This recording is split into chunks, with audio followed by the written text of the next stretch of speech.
All right, so it looks like we are up and running. For anybody who is just joining, I am just going to go sync my phone so that I can share away. I'm Melissa Kretschler. Of course, this is Melissa's Monday Madness. My guest tonight is Sarah Avery, who is an amazing psychic and many other things. I'm not going to get into the list. I'm going to let you do that because you'll be able to explain it a whole hell of a lot better than I will. So let's get into that. Let's get into what you do. I'm, of course, a psychic intuitive, mindset coach, crystal, whatever. I have lots of stuff too. So it's nice to see other people who are multi-passionate as well. So let's get into what you do. Tell everybody what you do. Well, I would define myself as a energy healer with several different modalities and a twin flame coach and mentor, as well as a spiritual coach and mentor for those who are going through ascension processes. Very nice. Okay, so I have a few questions on those, and then I'm going to let you go through what they are. Okay. Because that's we'll definitely get into that. Maybe, you know what, maybe, yeah, I'm going to ask this question first, and then you can get into what the different ones are. So with so many different modalities, because I know that you, like me, have a lot of different topics that you like to cover and that you're really passionate about.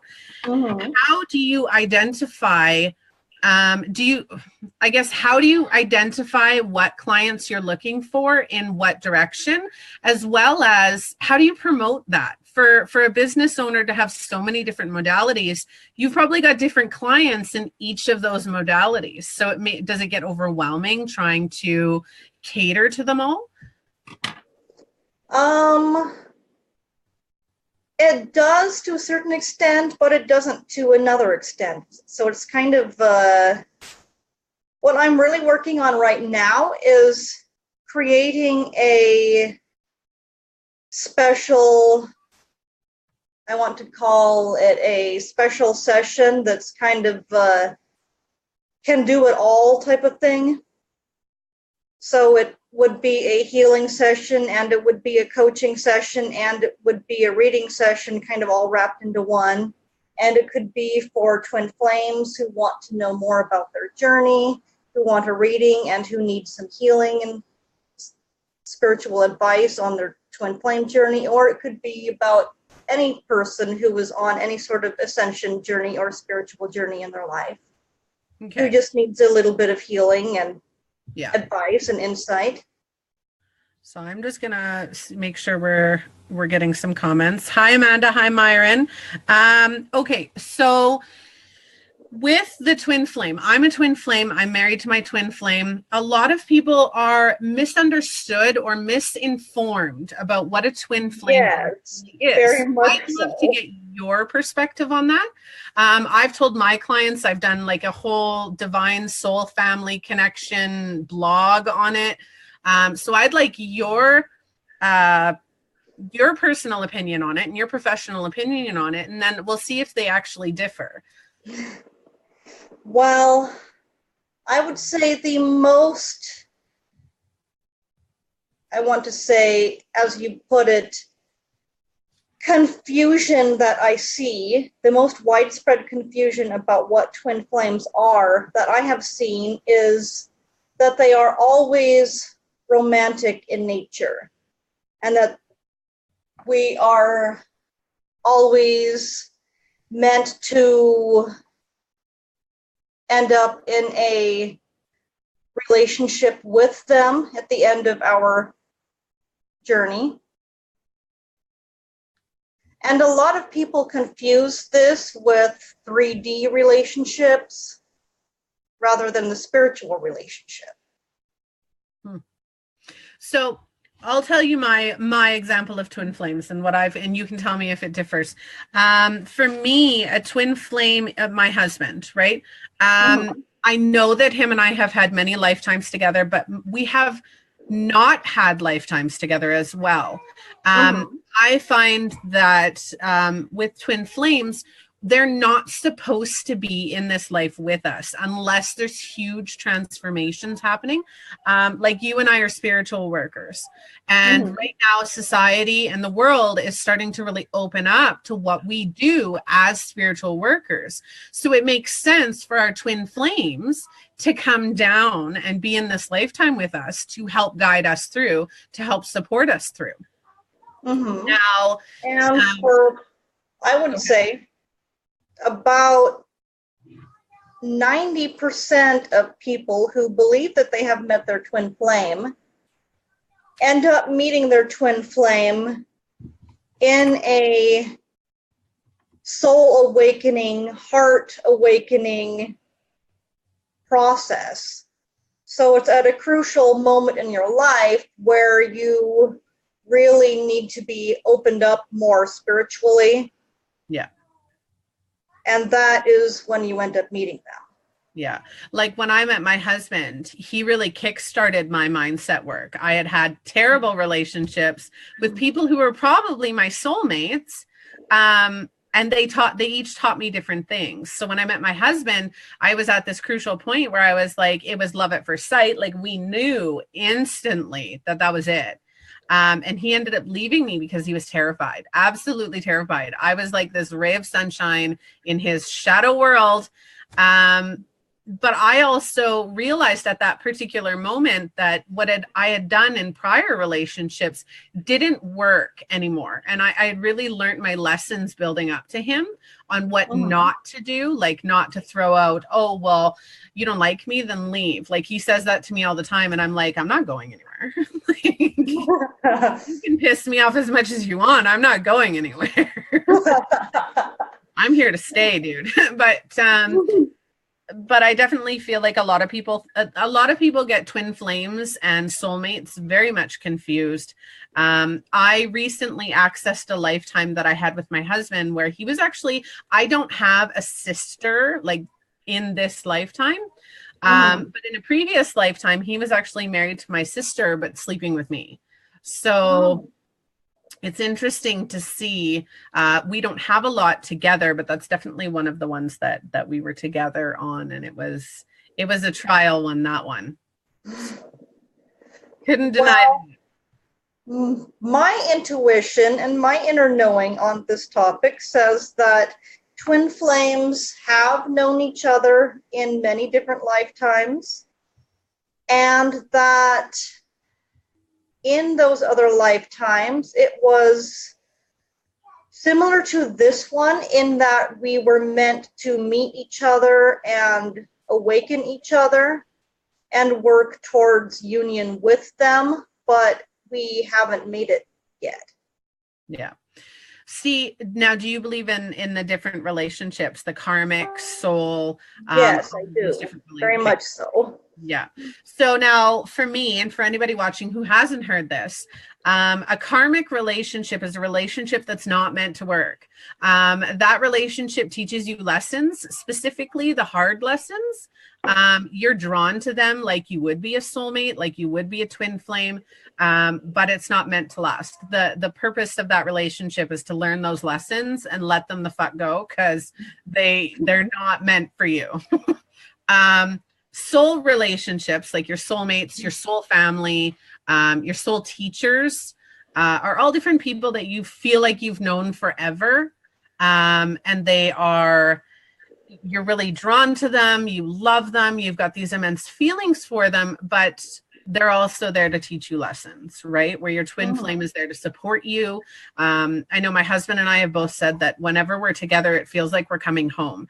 If he leaves me to go to work, I feel like a part of me is gone. So it's kind of an obsession, to be honest with you, but it's hot, so it's okay. Well, my thoughts on this is that so many people these days believe that you meet somebody and you have this amazing vibe with them, and then you get in a relationship with them and you try to make it last forever. And then it doesn't last forever, and then you get all upset, and then you get jaded, and you continue this process throughout many different relationships. So my spin on this is that, as you were saying with the karmic relationship, I would say 99% of all amazing relationships that we have with people that we meet are not meant to last. Yeah. Absolutely. But in our 3D perspective and with the society that we have been brought up in, we're taught this fairy tale of you meet your Prince Charming and you live happily ever after, and that's it. Yeah. Which is not how it works. My husband's amazing. Not at all. Loves me to death, will protect me no matter what. He is absolutely my knight in shining armor, Prince Charming. But at the same time, he can piss me off at the drop of a hat. Like, we have all out fights where he will look at me and he'll say, don't even think about it. And I'm like, what are you talking about? Right? Like, all innocent. Like, you want to punch me in the face, hey? And I'm like, yeah, I really do. Right? We have the rage, we have the fights, relationships are not meant to be perfect.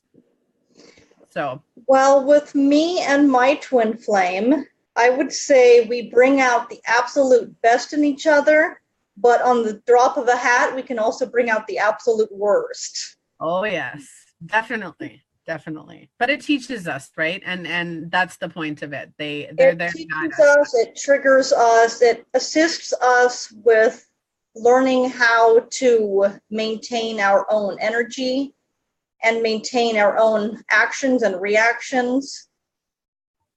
And how I like to put it is they are our mirror.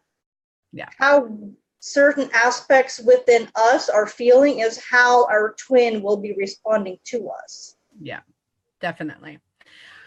So now that we've covered twin flames, we've kind of covered your relationship coaching as well, because I know that you do relationship coaching as well. What other... Okay, so we've covered that. I'm just going down the list that I've written on what I want to ask you. Deep healing and cord cutting. How about we explain those? Well, that is something that I do with the assistance of the angels and beings of love and light that I work with, particularly Archangel Michael and Lord Ganesh. And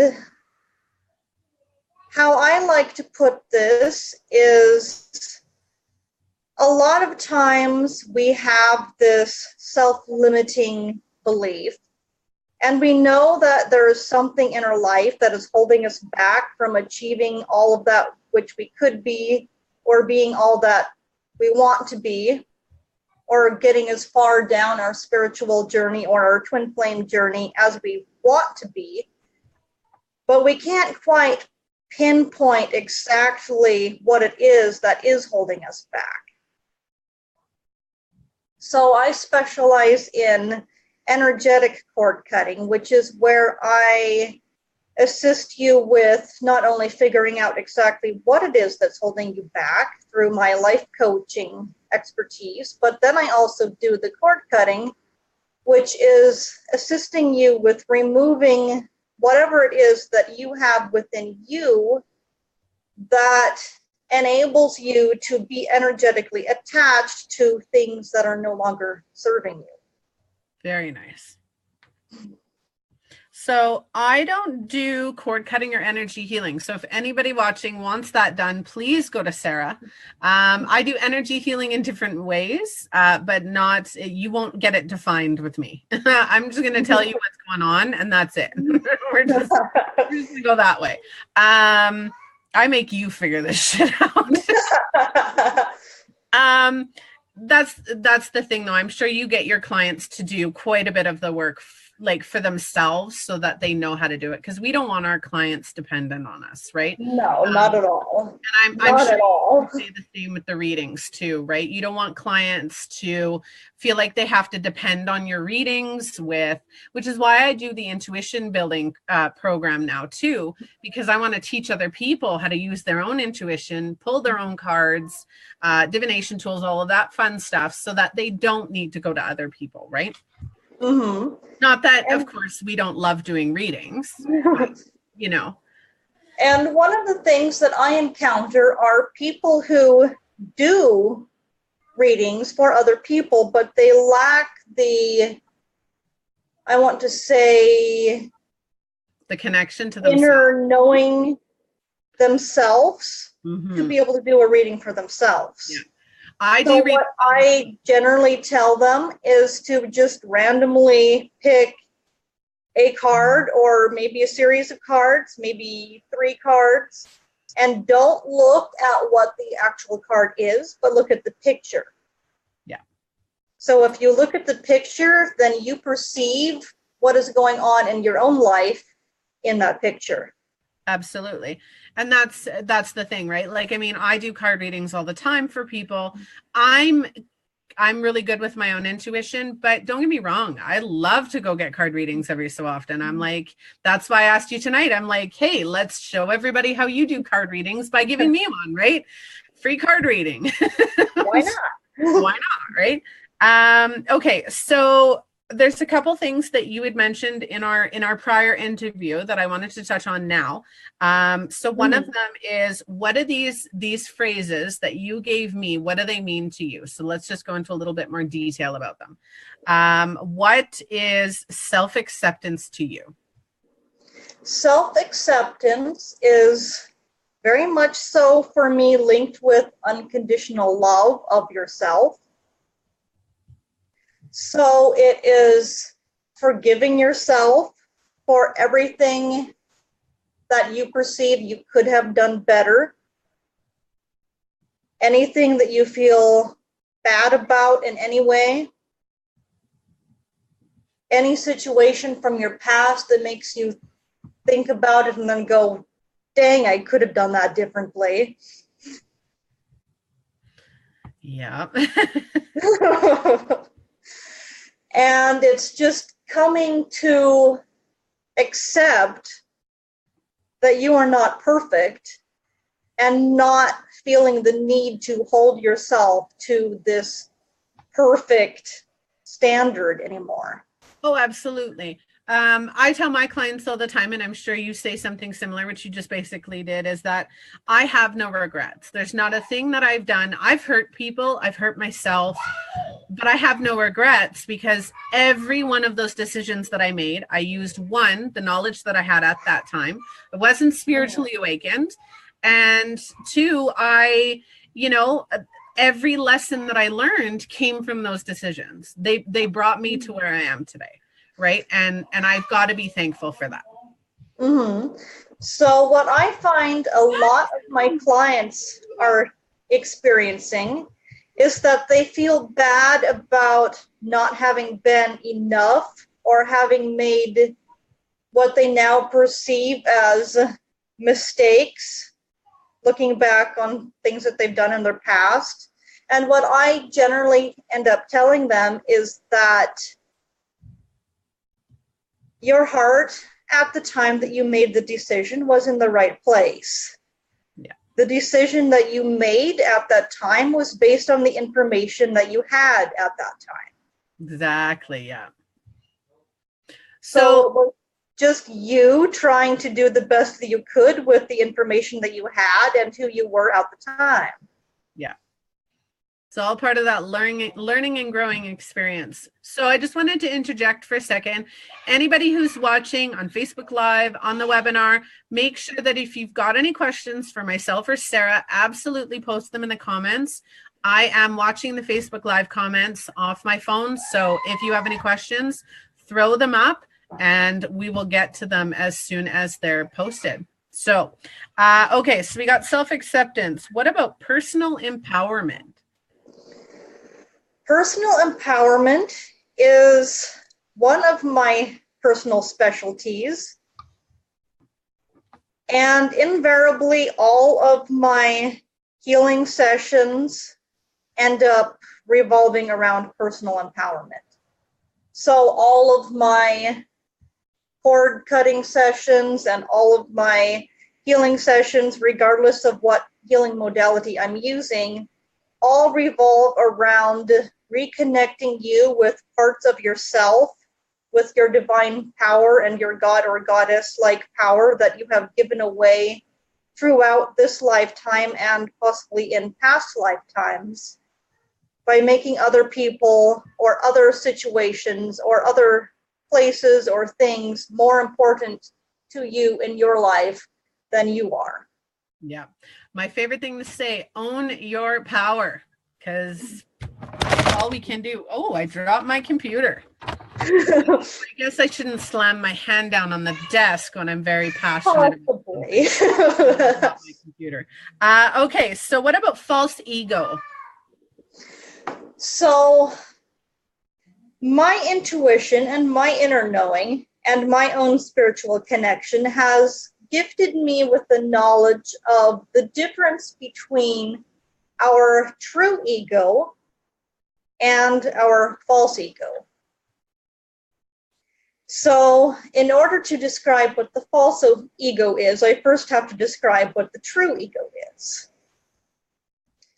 The true ego is our defense mechanism. It is our, basically, it's how we survive. It's our instincts. It's the part of you that tells you, get the hell out of the road when there's a bus coming and you're standing there. And as far as how this pertains to twin flames and the masculine energy versus the feminine energy, is that throughout the ages, mankind has been gifted the true ego as a defense mechanism, and that the divine feminine energy is the keeper of the sacred heart and the wisdom and the knowledge, whereas the masculine energy is the keeper of the true ego. So this is the reason why throughout the ages of mankind, men have had more ego than women. I can hear my husband. I feel like he's trying not to laugh in the other room right now. I have no idea because he didn't make a peep, but if he was listening, I think he just well, throughout the ages, women have been the gatherers and the maternal ones who raised the family and took care of home life, and men were the brave warriors and the hunters. So they needed the ego to manage to puff up their chest. Survive.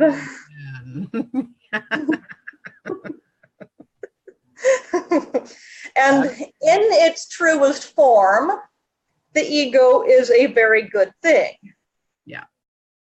The ego. However, throughout the ages, it became linked to how we identify ourselves. Yeah. Absolutely. And that is the false ego. Yeah. So, next question.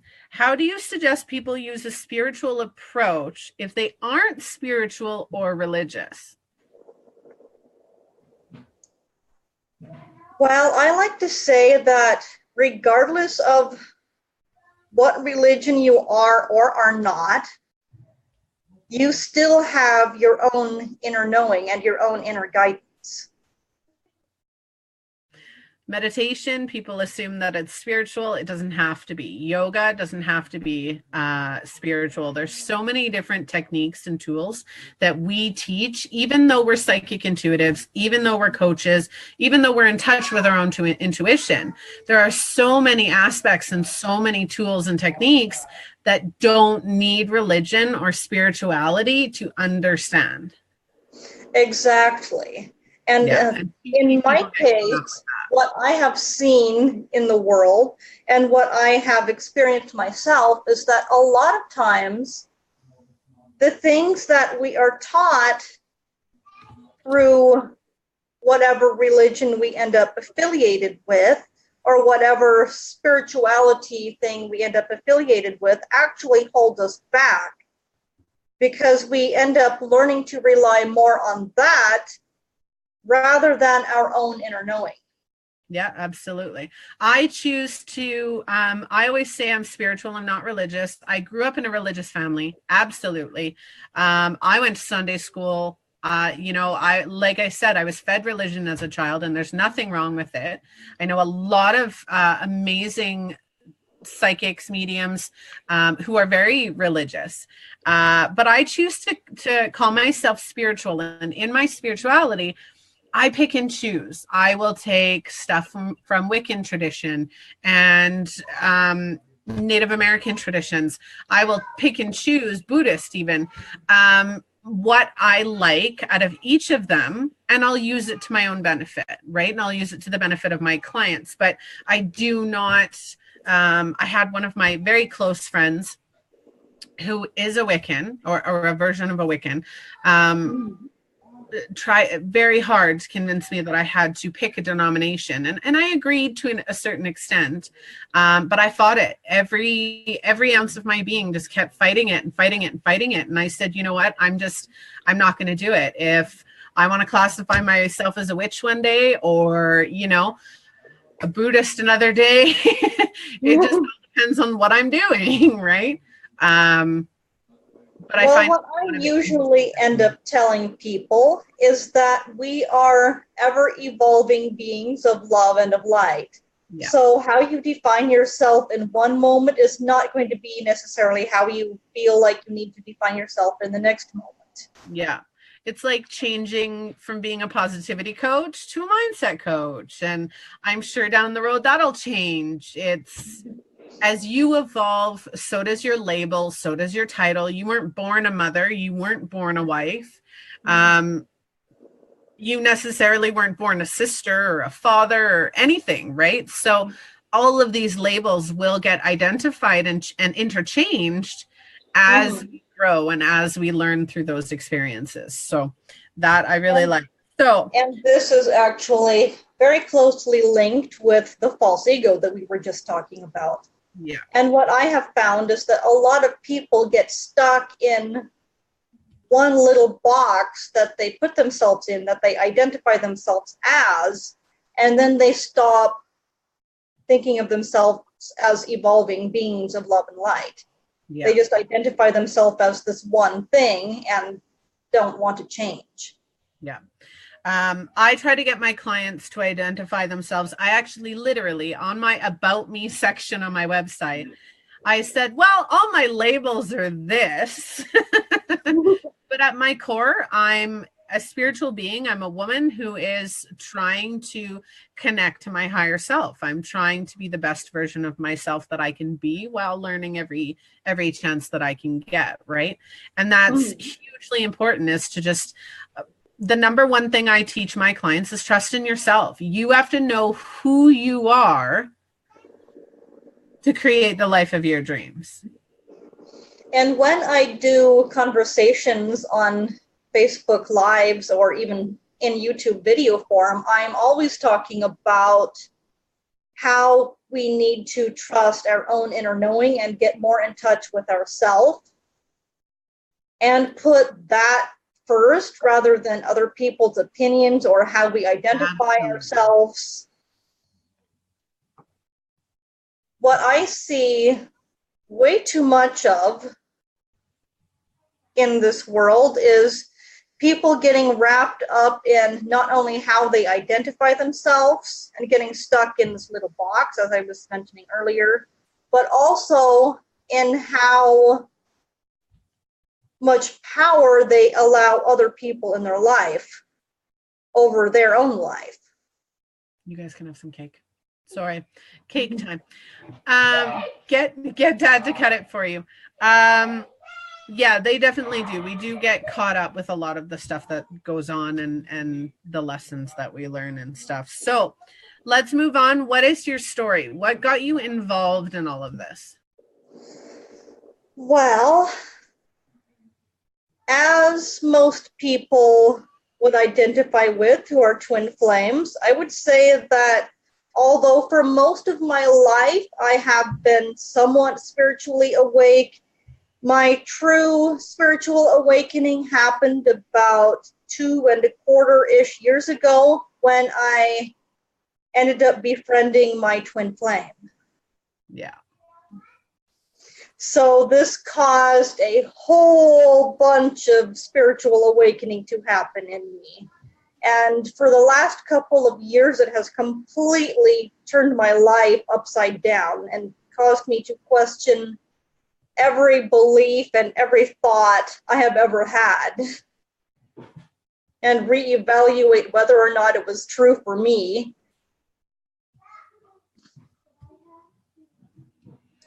And about a year ago is when I started feeling the urge to start learning healing modalities. And it started out with Reiki. So I got my Reiki master's degree in the last year and my crystal Reiki. And then my angelic healing just kind of ended up happening through my Reiki. It actually took me several months to figure out, wait, this isn't just Reiki I'm doing here. So many different things, hey? Mm-hmm.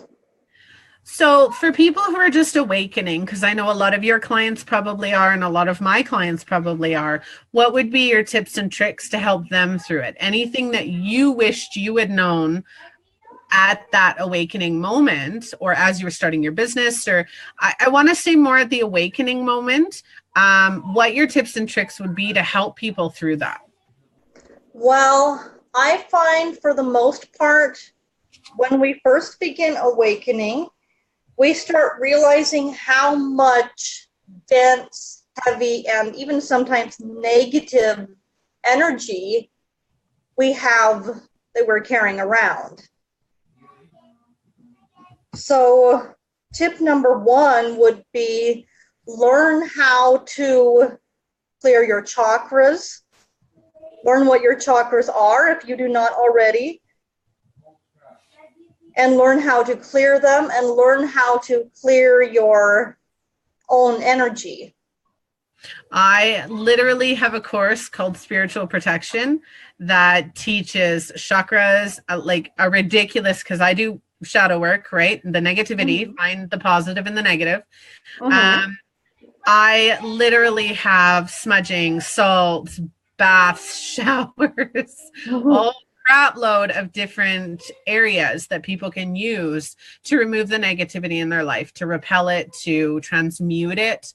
Because a lot of people will take that negative energy and be like, oh, well, you know, and this drives me nuts. And so many people are doing it. So if I get really passionate about this, this is why. But so many people are like, oh, just think positive, be more positive. And I'm like, if I'm sitting at a bar and somebody starts punching me in the face, am I going to sit there and go, oh, I'm going to think positive and they're just not going to bug me? No, I'm probably going to turn around and punch them in the face. You know, like that doesn't make me a bad person to engage in that negativity. It just, I'm protecting myself, right? And a lot of the negativity that we hold on to is there to protect us. We've put something positive into place.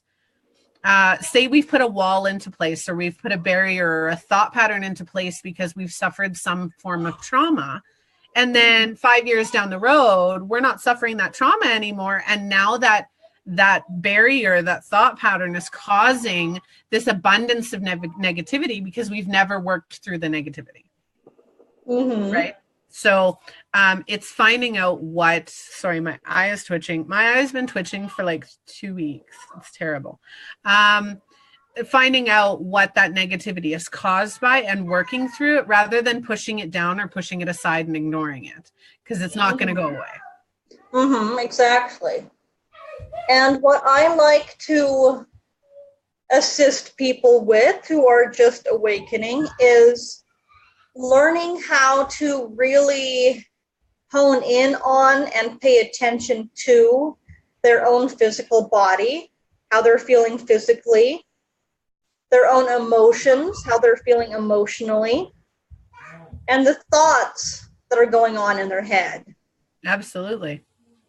Because most people are not completely aware of all of this, but these are the 3 main ways in which we receive divine guidance.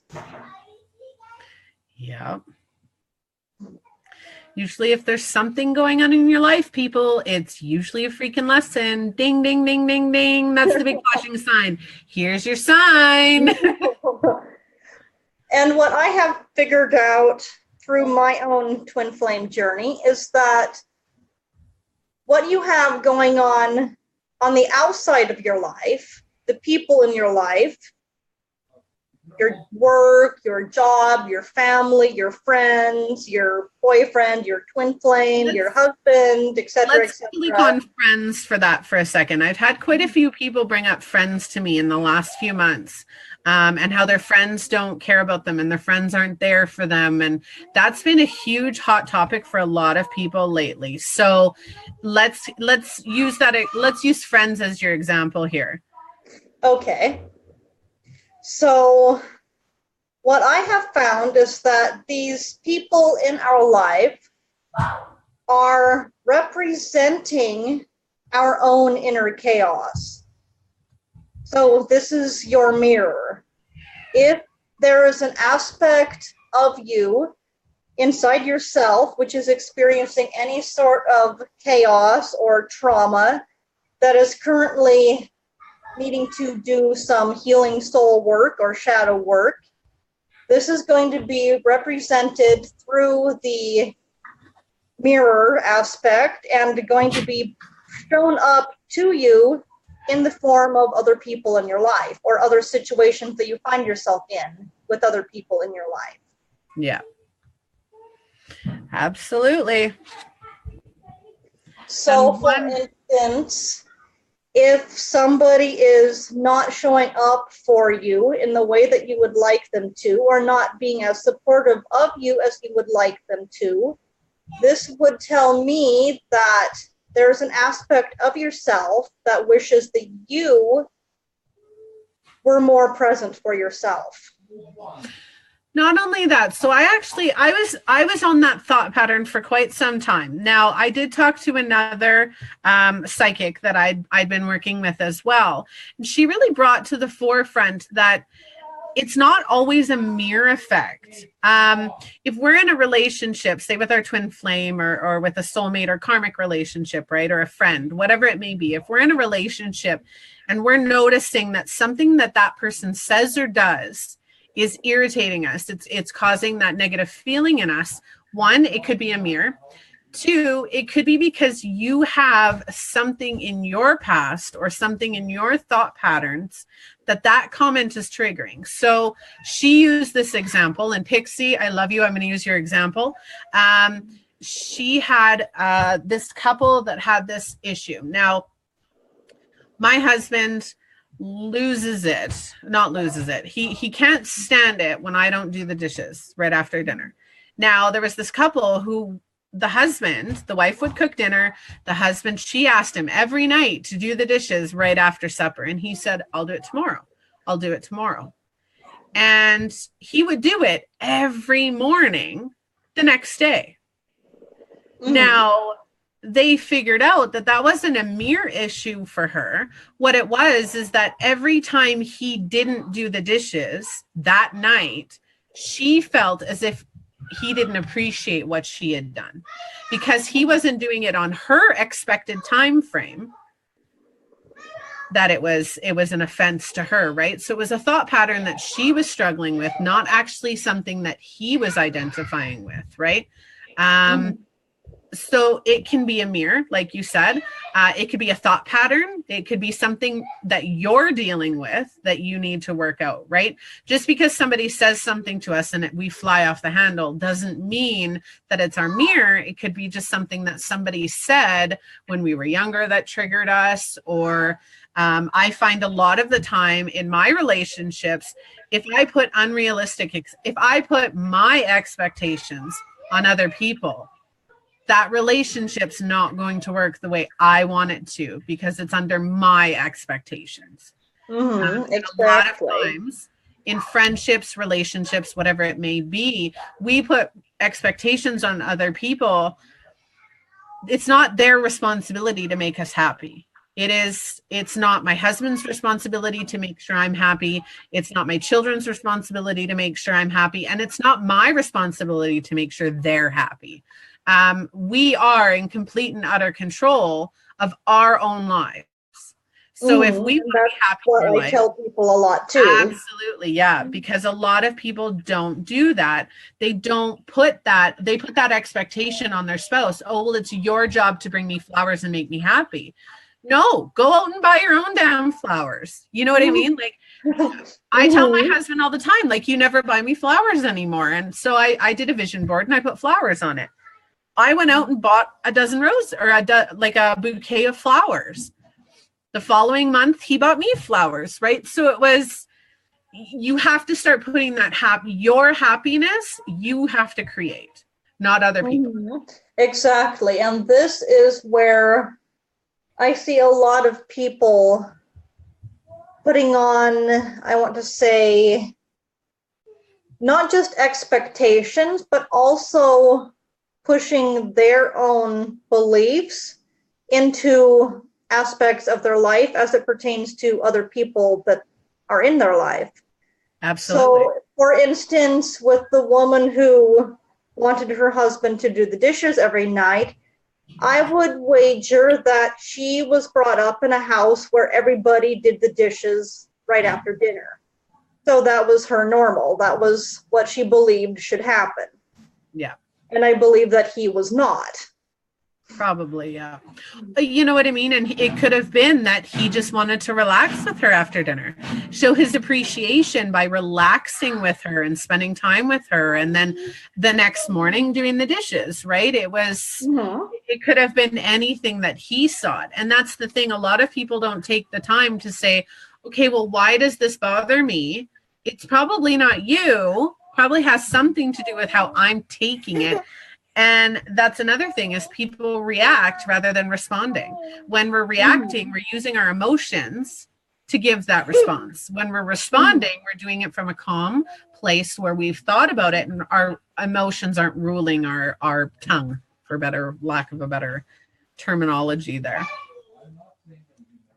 Okay, go ahead. When I encounter people who have situations similar with this, I always tell them to set their intentions for what they really want to see happening in this situation, and then make sure that their own behavior and their own thoughts and their own actions and reactions regarding this situation are in alignment with what they really want to see happen. Yeah. Now, I have an off the wall question for you, and then we'll get into what you've got going on right now, and then maybe I'll ask you to do a reading for me so our viewers can see what your talents are like. So, off the wall question. Oh, and I just forgot it. Oh my God. Always. This always happens. I'm sure you'll remember it. I'm sure I will. Let's get into the reading. Okay. Because I totally forgot. That was just over my head. We were talking about expectations. So Mm-hmm. everybody watching, this is live. This is normal life where people screw up and don't remember what the hell they were going to say. This is normal. This is normal. We were talking about relationships, expectations. No, I can't remember now. Oh, well. It was one of those deep questions too. Oh, that's terrible. I'm sure you'll get back to it. Yeah. Okay. So let's showcase some of your talents. So first off, what do you have going on that our viewers would be interested in on your website, on your Facebook page? Because all of those links are on my website under Melissa's Monday Madness. There is a link to your Facebook page and your website. Excellent. So what I try to do as much as my time allows is do a Facebook Live on my business page on Facebook every day, which will showcase what the day's energies are helping us with.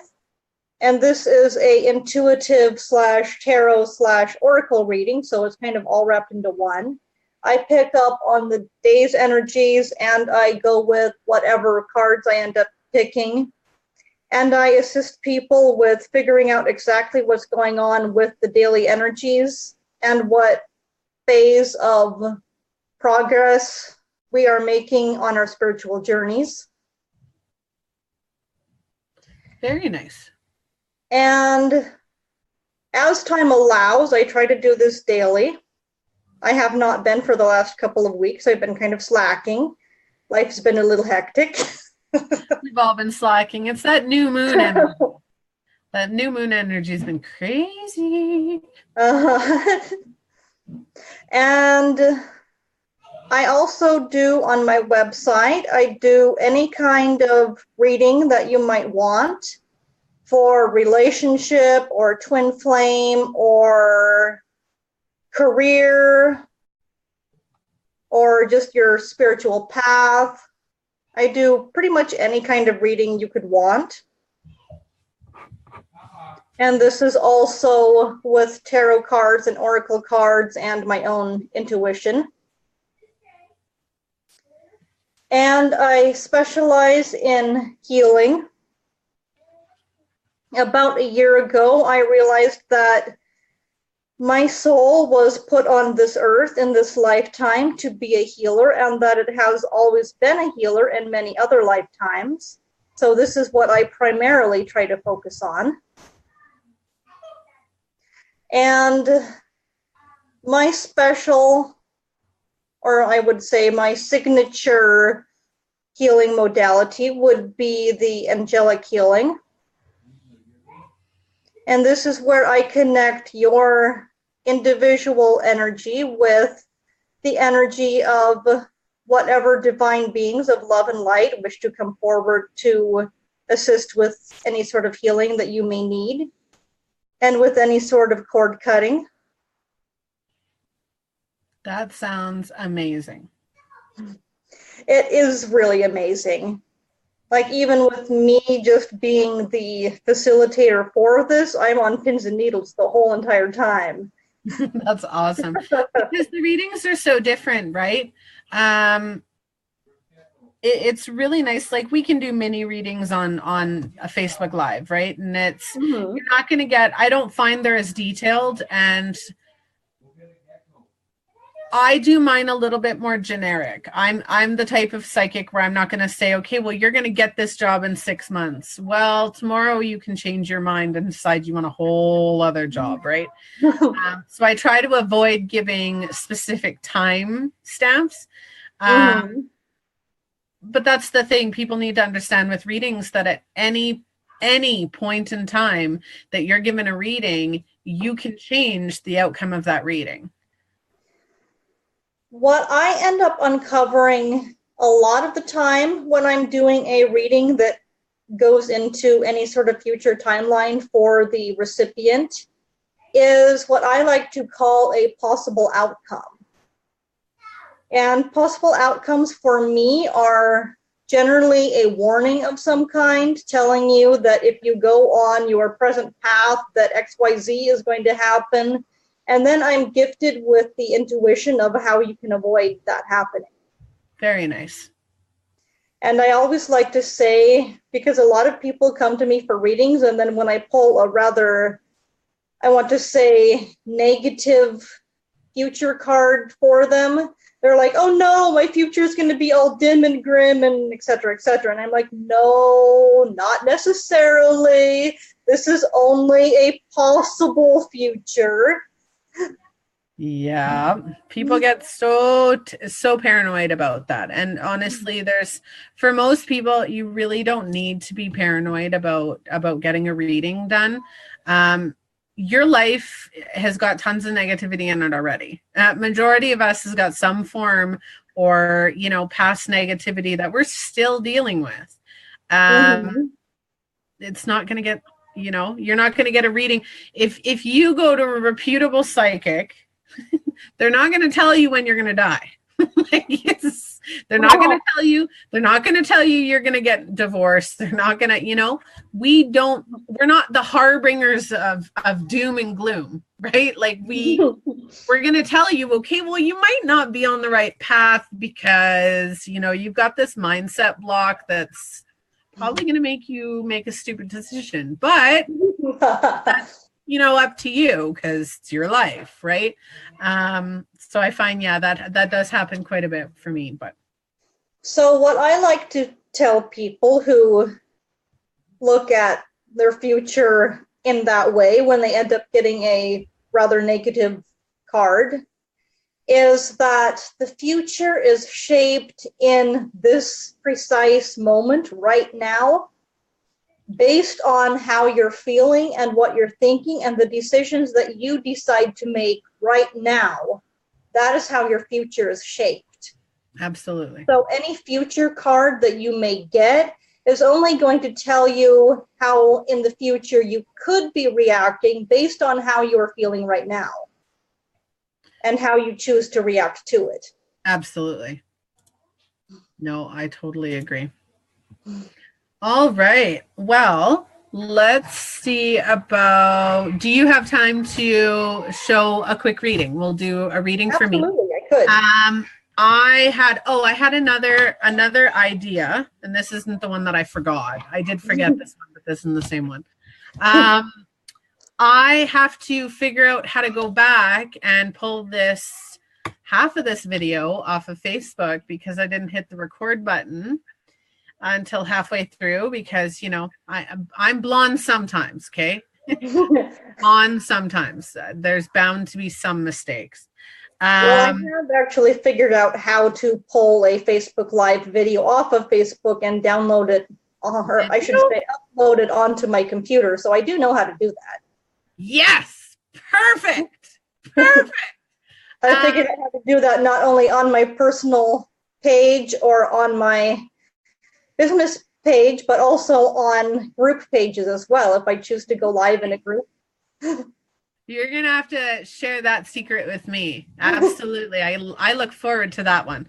Yeah, because I was kind of feeling like an asshole because I'm like, I didn't record it.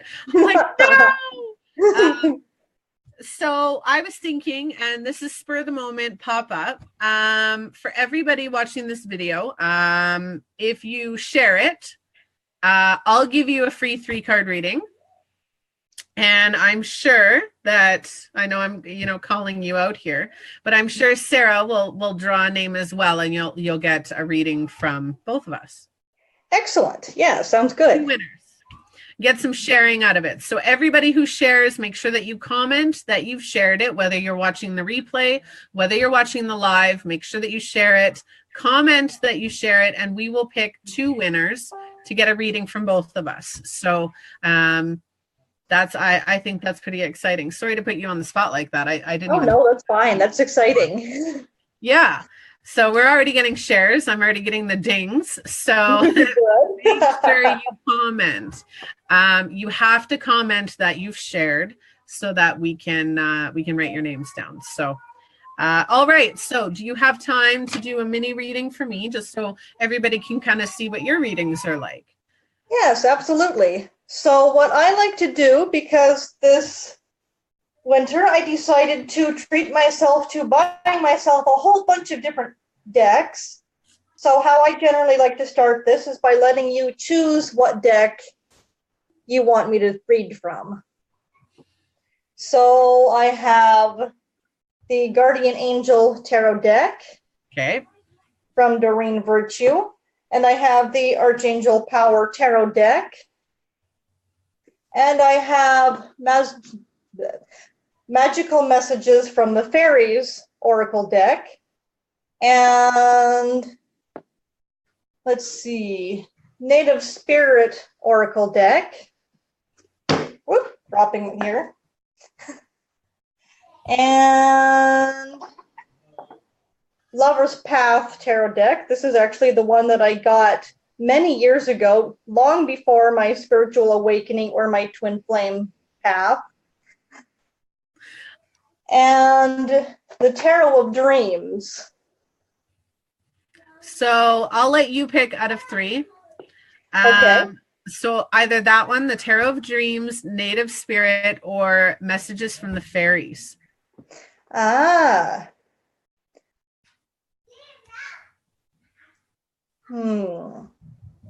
Well, let me see. Do you have any question or... Whoop, that did not work so well. I do that all the time. I was thinking maybe I could pick it up from the sides, but then it was the side of the lid, so... I do it all the time. I'll be doing a live and all of a sudden I'll drop like half the deck.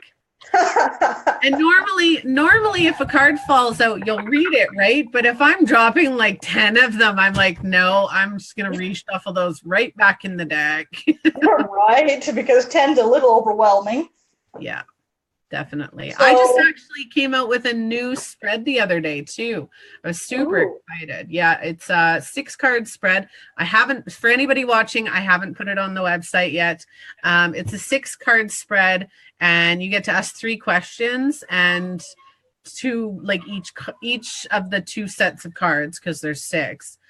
Each of the 3 questions you get 2 cards with. So I did it for one of my clients the other day, and it seemed to work out absolutely fantastically for him. So excellent. Yeah. The one that I have intuitively been doing, at least for myself, over the last few weeks is a 5-card spread. 1 card represents who I am right now. The next card represents my mental frame of mind right now. The card after that represents my emotional right now. And then I pull 2 cards for information of anything that I need to know and what I should be doing. Very nice. So did you have any specific question for this reading? No, I'm usually just let me hear it kind of person. Okay, so with that in mind, I think I will do the Tarot of Dreams. Very nice.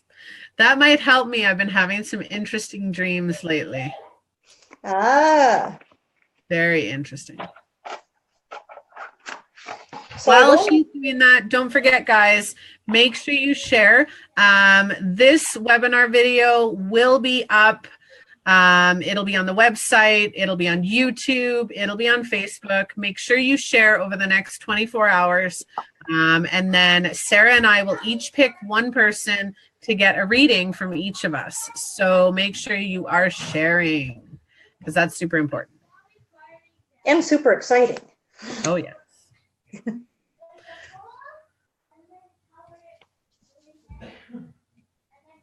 So I'm not a fancy shuffler or anything like that, but...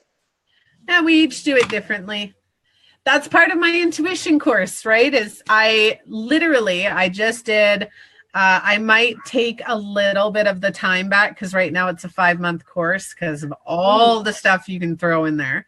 My intuition course that's launching on the 2nd of May, because, you know, you got to plug it. is all about building your intuition. It's trusting yourself. It's what's your intuition, what's your ego, being able to read cards, use, various other divination tools, chakras, crystals. It's going to touch on everything so that whoever takes it is going to trust their intuition to know how to do shit their own way. Rather than me just saying, oh, this is how I do it. You have to do it this way. Well, no, it's not. So. And that's super important because I feel like a lot of people, especially the newly spiritually awakening people, have a really hard time trusting their intuition. Yeah. And honestly, if you don't listen to your own intuition, especially say pulling cards, right? You get so caught up with needing to use the deck and needing to use, the definition on the card or in the book, and then you don't read the card, right? You don't use your intuition to read the card. You don't use your intuition to know what that card specifically means for that person.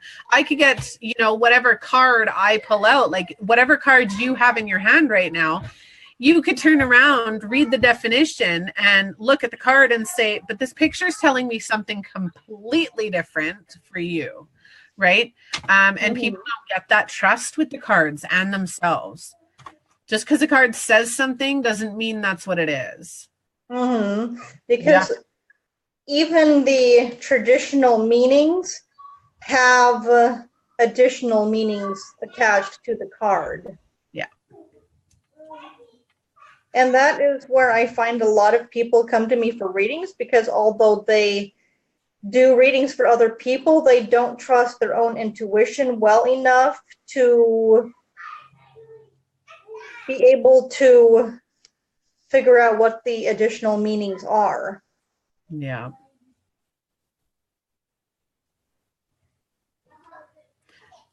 Girls, if you don't be quiet, I'm going to come out there and give you a swift kick in the arse.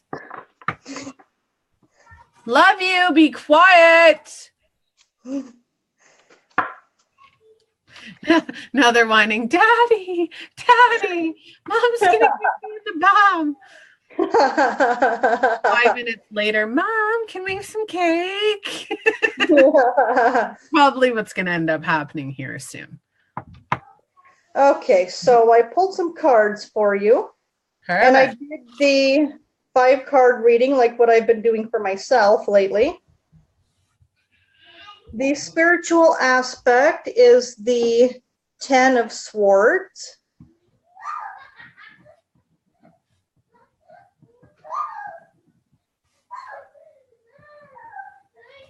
The emotional aspect is the Wheel. And the who you are right now is the 6 of Cups.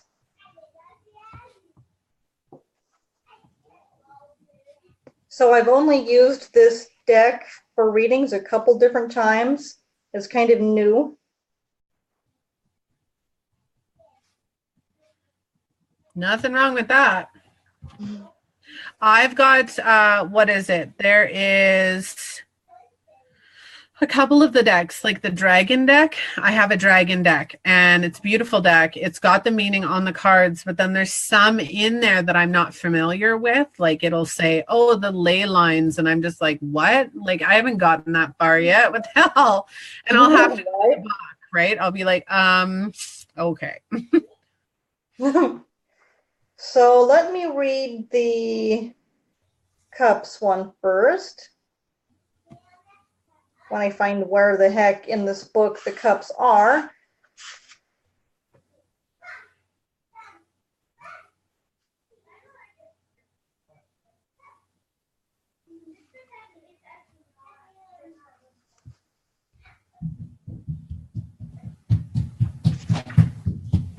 Mom. Haley. Oh, we need to fist bump?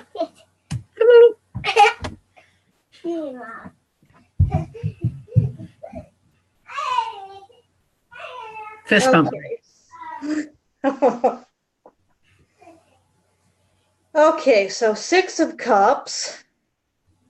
The key words are fond memories, childlike simplicity, innocence, avoiding a painful reality by seeing it through rose-colored glasses.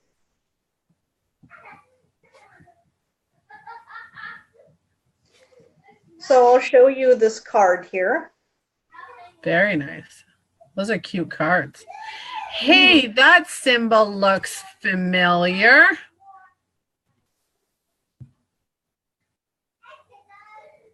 Which one? Is that the Virgo symbol? It is Scorpio. Mars and Scorpio. See, and I thought that was Virgo.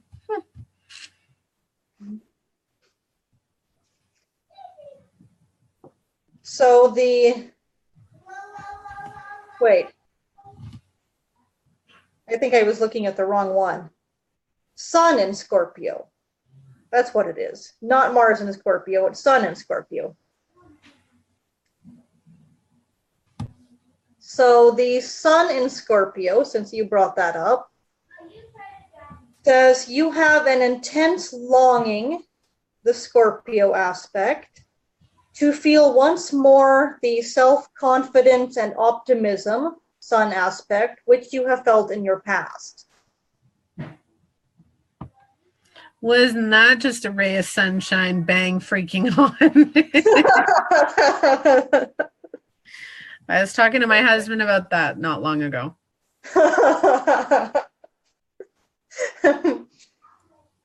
So the picture here is two children, a young girl and an older boy.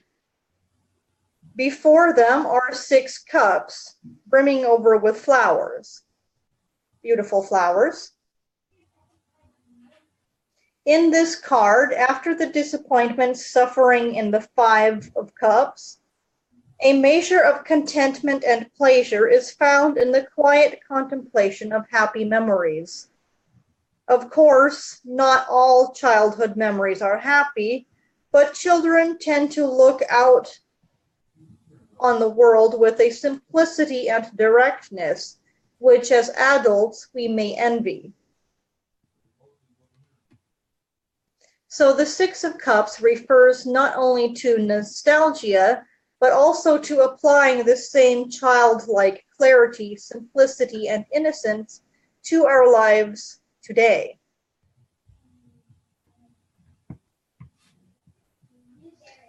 Negatively, we may be living too much in the past, or else we may be avoiding dealing with the painful reality by seeing it through rose-colored glasses. Painful reality.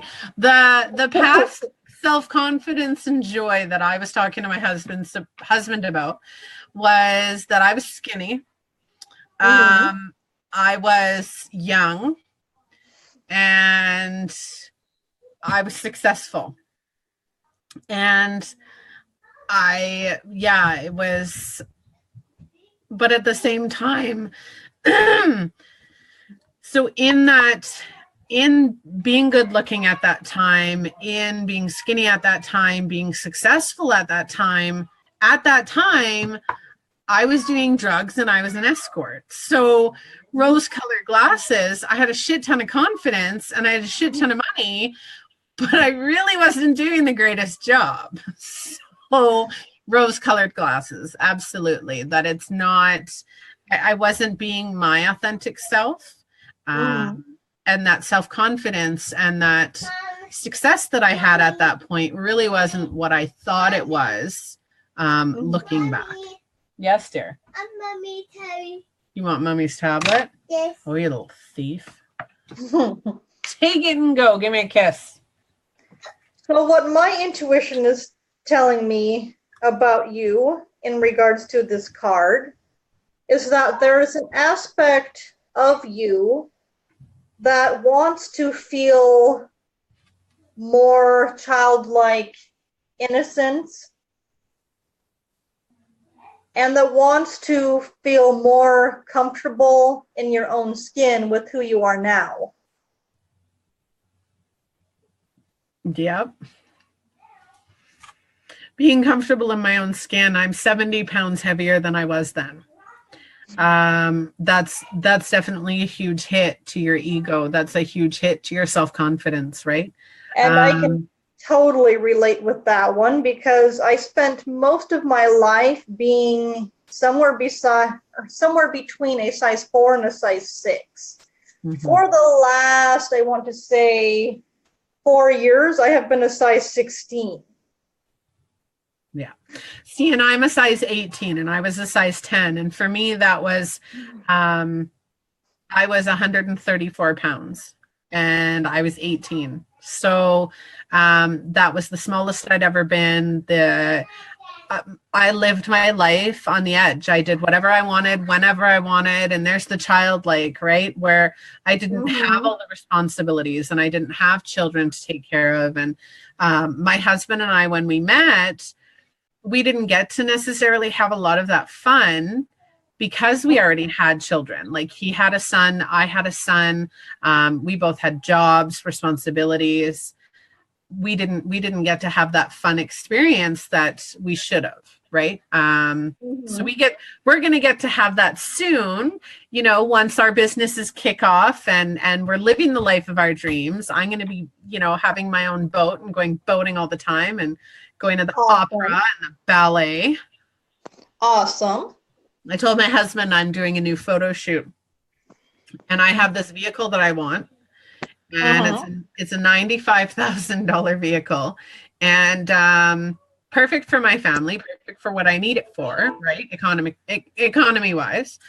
But it's gorgeous. And I'm like, you know what we should do is when I go for my next photo shoot, I should go to the dealership, get this vehicle and like take it for a test drive and then get pictures done while I'm on the test drive, right? Because this is what I'm dreaming. This is part of my dream life. And why not enjoy a little taste of my dream life, right? And show everybody else that I know what I want.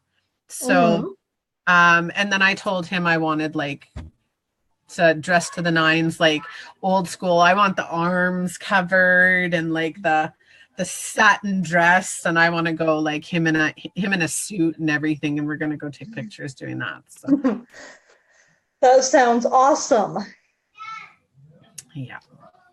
So what I'm sensing about this card and about you from a energy healing standpoint is that this is associated with your sacral chakra.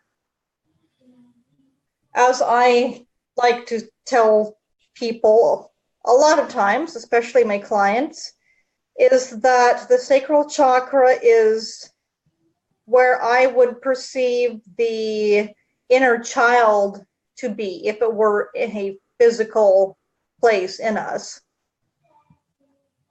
And this is because the sacral chakra is the location of our ability to feel, to be passionate, to be happy, to be joyful, and to express ourselves passionately, whether this be just passionately in general or sexual in nature. So this is the chakra that is associated with your own ability to feel your own joy. And it's the chakra that is also associated with, I want to say, making other things in your life more important than you. Hey, honey. Hey, honey. She's talking about my sexual energy being really important. That's nice. This is me. Bad job. Very nice. Very nice. Okay, go. Talk to Dad. Yeah, no, he laughed about that one. He's like, yeah, that's nice. Probably another 10 minutes. Calm down. So this is also because it is what I like to call the keeper of the inner child. It is the chakra that is associated with your ability to feel safe in your own skin and to feel safe being vulnerable. And a lot of people who come to me for healing have the issue where they are not being able to experience joy or love to the fullest potential, and they are not feeling safe expressing themselves or allowing other people to see them for their true divine being. And Yeah. I feel to a certain aspect that this applies to you as well, in that there is your inner child aspect within you that still kind of feels a little bit unsure about being seen and being heard and being recognized for who you are now.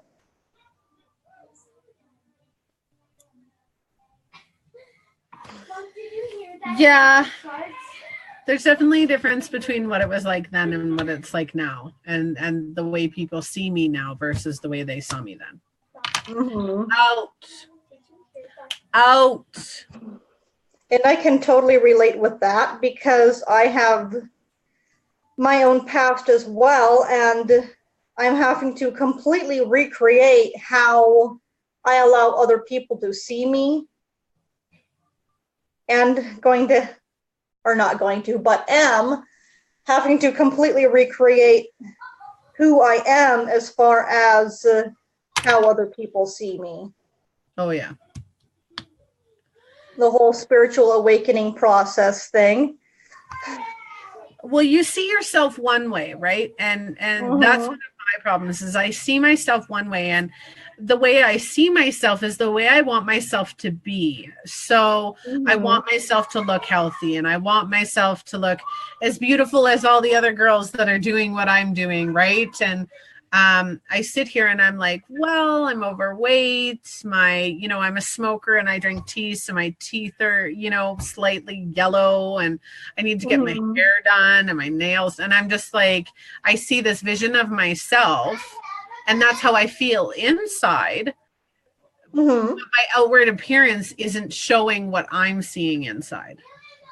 So there's definitely a contrast. My question to you is, how can you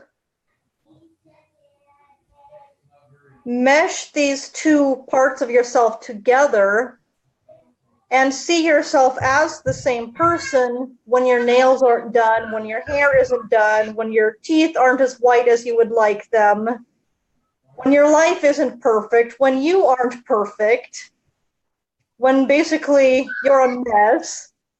How can you change your perspective on this to being more accepting and loving of yourself, even when you're a mess, and still seeing yourself in that same light? You know what? And I do that all the time because I still show up, right? I still go live. I'm still showing myself to other people, even if I'm wearing pajamas or, I haven't brushed my hair all freaking week or something. Not literally, but people see me at my vulnerable, and people see me without myself done. Very rarely do I wear makeup. And it is what it is. People are either going to like me for who I am or they're not. And they're either going to see what I see or they're not. And the people I want in my corner and the people that I want as clients, as, friends and family, are the ones who are going to see me as I see me and not care about that outward, oh, you don't wear makeup all the time. Well, I don't care. So. And what has been true for me is that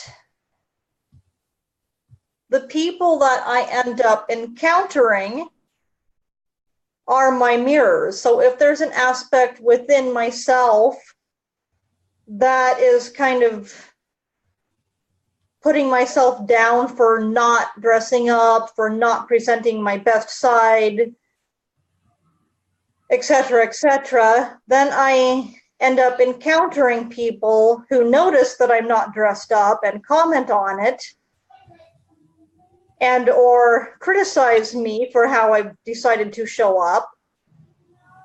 Whereas when I accept that I'm a beautiful mess and I show off my beautiful mess, if I can get that out of my mouth, and I allow other people to witness me being a beautiful mess, and am okay portraying my beautiful mess, I attract people who understand that I'm a beautiful mess and celebrate my beautiful messness with me. Absolutely. So moving on to your emotional aspect right now, you got the wheel card. Hey, smack your ass. Don't do that. That's not nice to get them. So there's a lot of reading with the wheel card here, but basically it's changing. That's one of the key words I'm sensing. The mechanism of life.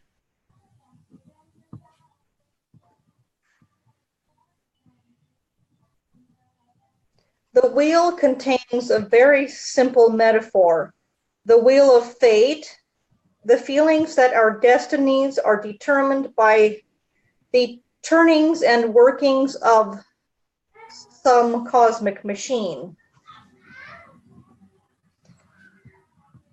Counterparts of this concept occur in both science and religion.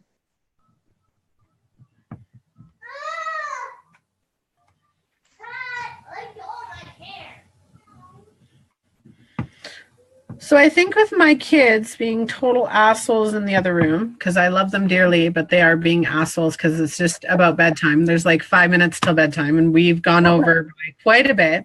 Let's wrap up the other cards. Okay. And whatever it is that you intuitively get, those meanings for the cards for me. At least the first cards, everybody else got to see how detailed and in-depth you go, which is awesome. And I love that, right? I've gotten readings, don't get me wrong, like my readings will be a paragraph each card, right? Or even two, depending on the cards. But I've had readings where it's literally been one word per card. That's it. And that is definitely not something I do. Even when I'm doing a live Facebook and I'm got like a line of people wanting readings from me, I still don't shortcut it. Yeah, I shortcut, but you're also, there's a difference between shortcutting on like speaking, because you can get a lot out speaking than you can writing, right? Like it takes a lot less time to say, okay, it means this, this, and this, rather than typing it out for, I did, how many did I do the other day? I did 8 readings the other day for my 2018 reading package. Each one was 6 cards or 7 cards. And it was like, it took me 8 hours to get them done. They took that long, right? So for anybody watching who doesn't do card readings, the readings you get are a lot more detailed and a lot more in depth than you may think. Yes, definitely. Sometimes not so much. If the cards are really self-explanatory, totally different. But a lot of the time they're going to be like a full page of stuff for your cards. So. Definitely. And there's a lot of stuff that I can't intuitively pick up just because being an energy healer, I can not only intuitively read the cards, but I can also connect with your own energy and then read that as well. Yeah, I do that too. People are like, oh, well, how can you do my reading with just my name? Because I connect to your energy. Doesn't matter where you are. It doesn't matter if I'm talking to you on the phone or over Messenger. It doesn't matter. It's your energy that we pick up on. Exactly. And that's how I do it when I do Facebook Lives, or if you go to my website, I have a thing where you can sign up for my newsletter, and when you do, you will get a free 3-card reading. Nice. And a lot of people ask me, well, how can I know that you're actually doing a good reading for me? And I'm like, well, because I can connect with your energy. I don't even have to know anything about you. Yep.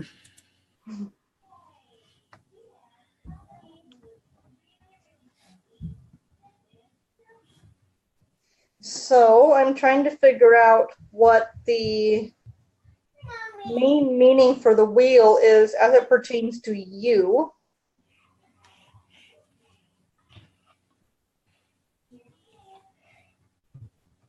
I feel like when you said life's mechanic, like life's mechanism, and the simple metaphor that we already have it, we almost kind of have it already predestined. Like we choose what our life's going to be. But during our free will, while we're actually here, is when we get to decide exactly the paths that we're going to take to get there.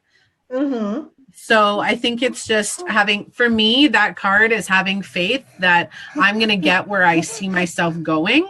I just don't know exactly how long or exactly when or how it's going to work out that way. So interesting that you say that, because part of the, page and a half that it talks about this card, part of what it says is, in a reading, the wheel card can represent feelings of helplessness on fate's wheel. On the other hand, it might simply represent change. If things are not going so well for you, the wheel can be a source of comfort, for it can signify that things will be changing for the better. Absolutely. So, since this is the card that represents your emotions, I would say that emotionally you are in, I want to say turmoil, but it's not exactly that detrimental, but there's a lot of change going on. Yeah, absolutely. So your mental card is the 10 of Swords, and I'm just going to show you this picture here. Ooh, very nice.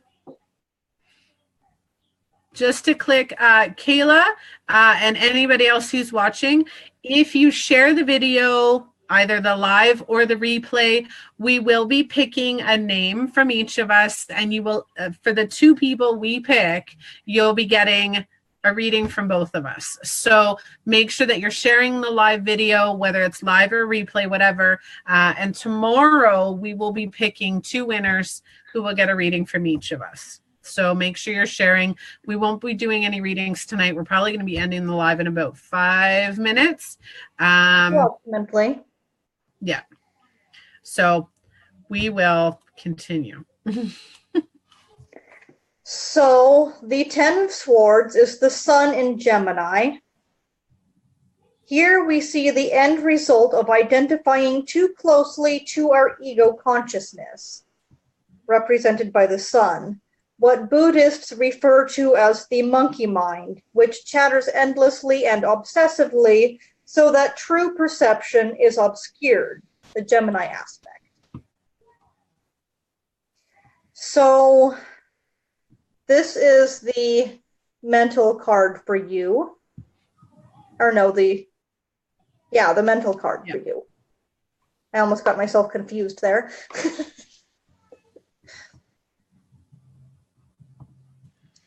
Yeah, So that definitely makes sense. So the 10 of Swords can be seen as the mind in a process of carving something, forming something, creating something. Or it can represent a larger mind or higher self at work, pricking the conscious mind's pretensions and releasing negative energy that has been building up in you. While the image is a dire one, this can be seen as a positive card. In a reading, it suggests that you have come to the end of a road and are now ready to become aware of new opportunities and the ever-present potential for change and growth. Wasn't that just a wonderful card? I like that. So what I'm sensing for you is that you are at a really significant point in your life right now where things are going to be changing drastically, but for the better. And on a emotional and spiritual aspect, you already can feel this change, and you are already actively working on manifesting it.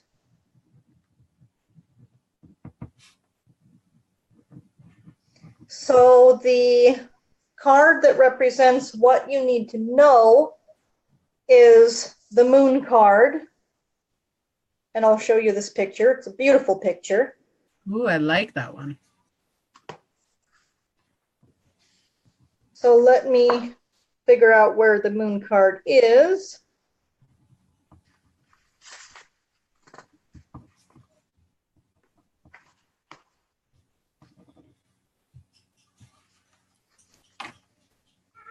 So this is creative gestation, evolution, changes, cycles. I'm sensing patterns ending, patterns beginning, the end of a phase, and the beginning of a whole new phase for you. I'm sensing that this is very much related with how you perceive yourself and how you allow others to see you and perceive you as well. This is related with the whole new phase of life that the Ten of Swords represented for your emotion, or not emotional, but the mental aspect of you.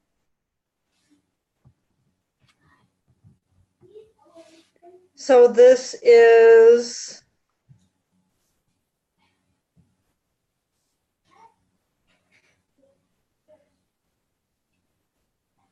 I'm intuitively guessing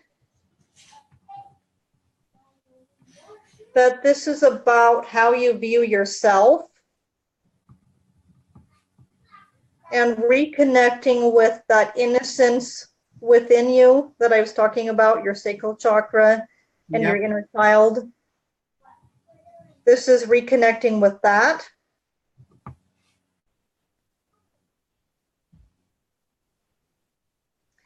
And going with the flow of whatever change is happening with you.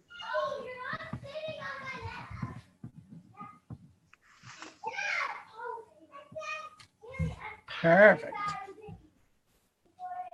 And the astrology sign that comes with this card is Pisces, which is actually funny because we just went through the Pisces new moon.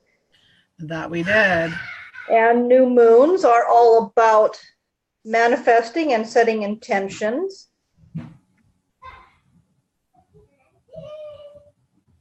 Lots of releasing.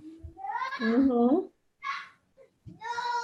So this card is telling me that this new phase of life for you that you are moving into now is going to assist you with finding your divine joy and finding your innocence and feeling safe portraying your innocence.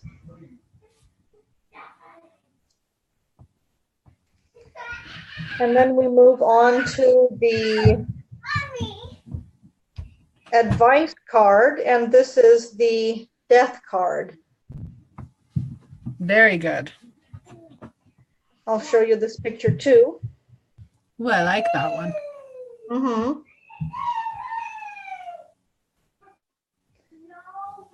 So for anybody watching, the death card is actually my favorite card. Because it is a really good card. It is all about the ending. It's all about ending thought patterns, thought beliefs. We don't even have to go in that card because that's guaranteed what that card's telling us. Is that the advice is to remove those limiting thought beliefs, remove, you know, those negative perceptions of yourself and where you are, and replace it with, you know, those new beginnings, right? So it's been consistent throughout that entire reading that we have those new beginnings and we have those different thought processes. And then the last card, which is not a mandatory card, but I like to always read whatever card it is on the bottom of the deck after I pull all the other cards, is the King of Coins. Very nice. Ow. Masculine energy. So this is the card that represents the energy for the entire reading.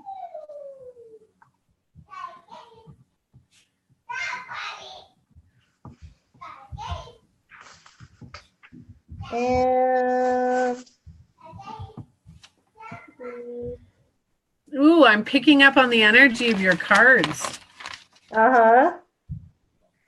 So this one has a lot of green in it. All the gems are green. The clothing that he's wearing is green.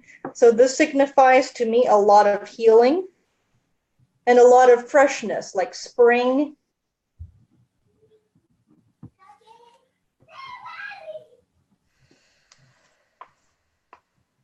So the King of Coins appears as a tribal chieftain, his face showing his long years of experience in working with and sometimes wrestling with his physical environment for the benefit of his tribe. The two pillars behind him represent abstract knowledge, are now closer to the king, thus becoming the wisdom of experience. The king uses this experience to guide him, as we can see from the guiding light that shines from the top of the left tower. And I'll show the picture here just for visualization purposes. He could be a merchant or a businessman, able to understand the cycles of growth, permitting him to look with a tolerant eye upon others and to the ups and downs of commerce. Kings are mature and decisive.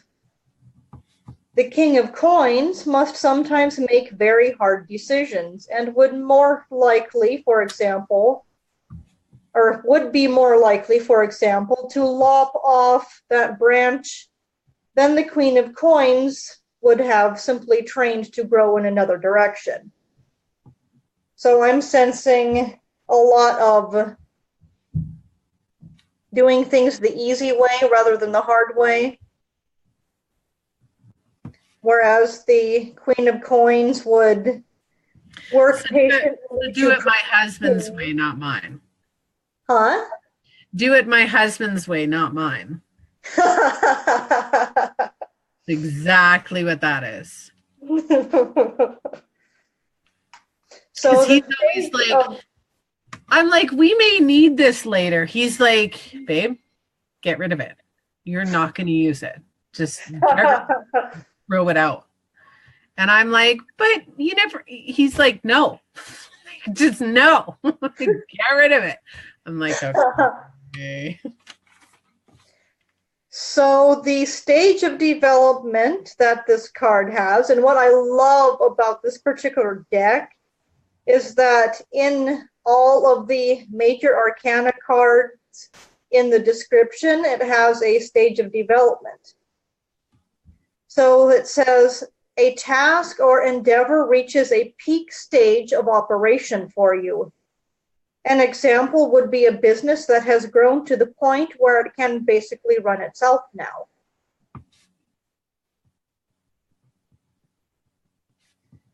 The approach associated with this card is control. The King of Coins suggests that you do not simply accept the physical environment and constraints that you are given, but that you take the initiative to change them to suit your own personal goals.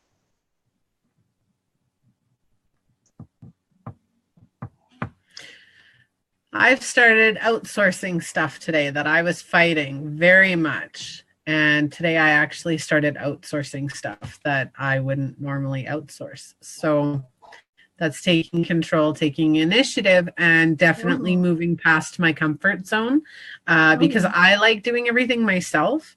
So for me to sit there and go, okay, I'm giving you creative license to, you know, build my advertising. I'm just like, oh my God, what am I doing? So yeah, I definitely took that step today. So good, excellent.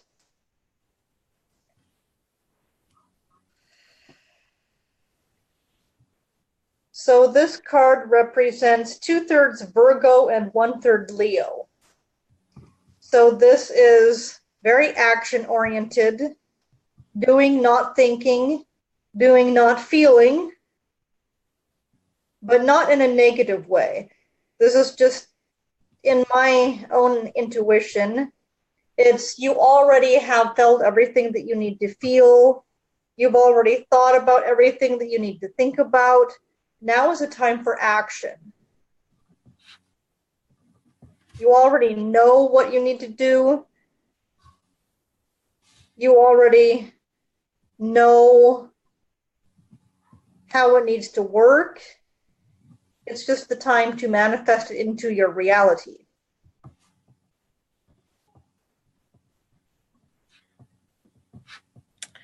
yeah, that makes a ton of sense. You know what's funny, right? Is Leo before Virgo, or is that Libra? No, it goes Leo, Virgo, and then Libra. So I am actually on the cusp, literally the cusp of Leo and Virgo. Yeah. There's days where you wonder whether or not I'm Leo or whether I'm Virgo. So yeah, for it to be 2/3 Virgo and 1/3 Leo, that's fully my card. No doubt that that's my card right there. So what I'm sensing is a bold, wise person who has made sacrifices in their life for other people in their life. And now I'm sensing that it is a time for you to make sacrifices in your life to best suit you and your needs.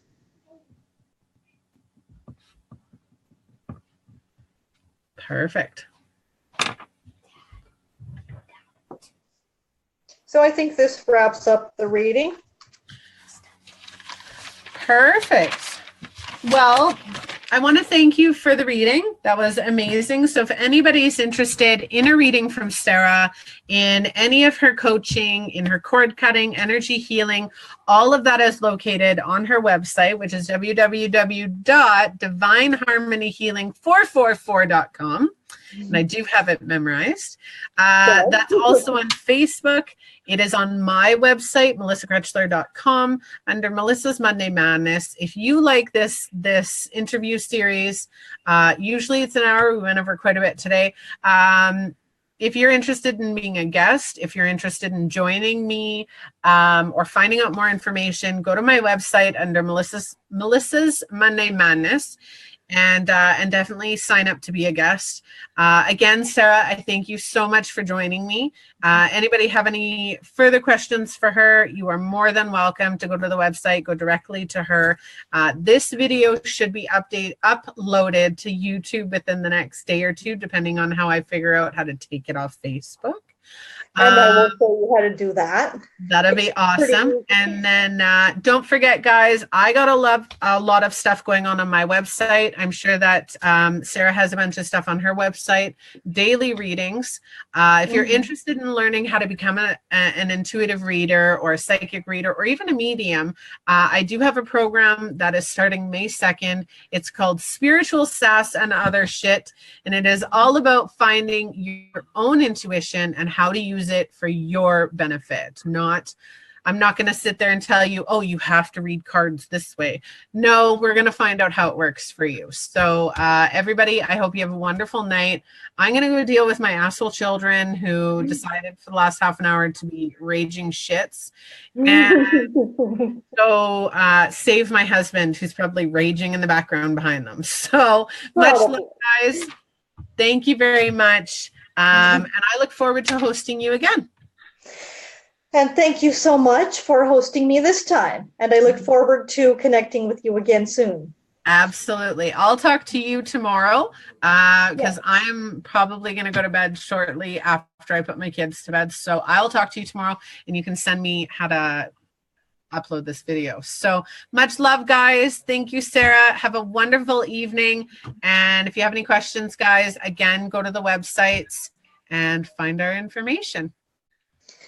Bye. Yes, and have a wonderful night. Bye, guys. Mwah.